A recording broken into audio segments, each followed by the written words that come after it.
James and I was on the first season of David did 4 or 5 episodes of the first season of Dawson's Creek, and was really fortunate to know him before he was famous. I was on the show before it was even aired. Feel like, what is this, 30 years later?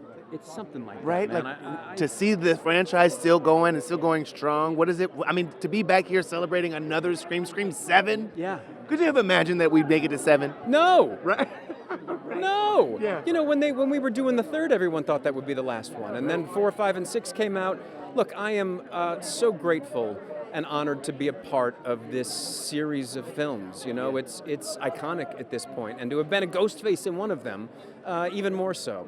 So to be back in 7 for as long or as short, I'm telling you, I haven't seen the movie. I have no idea. Or as long or as short, Scott? For as long or as short as I may be in it. If you had to gamble, how long would you say you're in the movie? Don't blink. You say don't blink.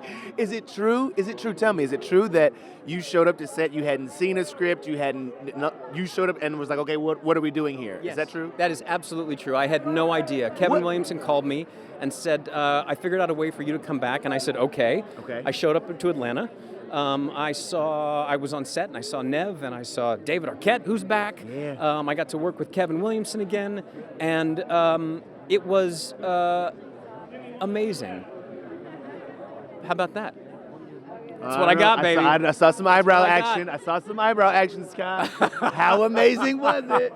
How amazing? It was eyebrow action amazing. Okay.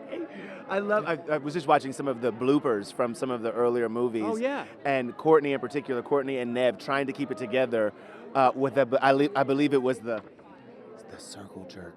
Oh, line. sure. Right. Yeah, sure. You know what I mean? feel like I saw that was made the rounds recently, Just right? recently, Yeah, exactly. I did see that. Was it like getting together with old friends, even for the short period of time? Do you guys have a group chat? Like, what is it like, the friendship between you castmates? Yeah, look, I mean, I hadn't seen Nev since we shot the first one. Wow. I've worked with David a couple times in the interim, so it was great to see him. But you know, I gave Nev a big hug, said hi. We talked about our kids, and I've moved out of LA, and she's moved out of LA. Yeah. You know, I'm in my 50s now, man. No, that's like, right. come And looking on. good. Come on. Looking good. Yeah, I'm so old that I'm bringing bell bottoms back. Let's go, baby. Although, The what flare is going back. on with my The fly? I don't know what's flare happening. is back, and it ain't going nowhere. It ain't going nowhere. It ain't going nowhere. I'm here to hold on to it. That is for sure. I want to pivot with you for a moment. Sure. Because of I was in Italy at Milan for the Olympics. Oh yes. How when- was that? Was that amazing? It was unreal. I'm sure. I mean, the Winter Games is something I think every American should experience. would love to be able to to go go. root for our man. competitors in the games. But when the news broke that James Van Der Beek had indeed passed, it was like I didn't know him very well. I'd only interviewed him for the show. But I know that you two had worked together before, and I would imagine like most people who've worked with him, there was some level of friendship and connection beyond the set. And a lot of people are clinging to like memories, good memories of him. And I wondered if you'd be willing to share one of your own with him, either through work or even personal.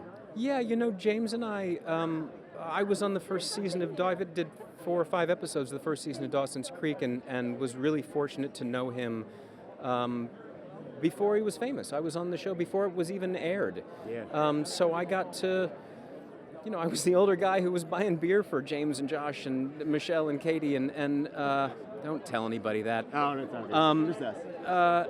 He was a kind man, and I enjoyed working with him. I was, you know, I'd known he was sick. I didn't know the severity of it, but when news came that he had passed away,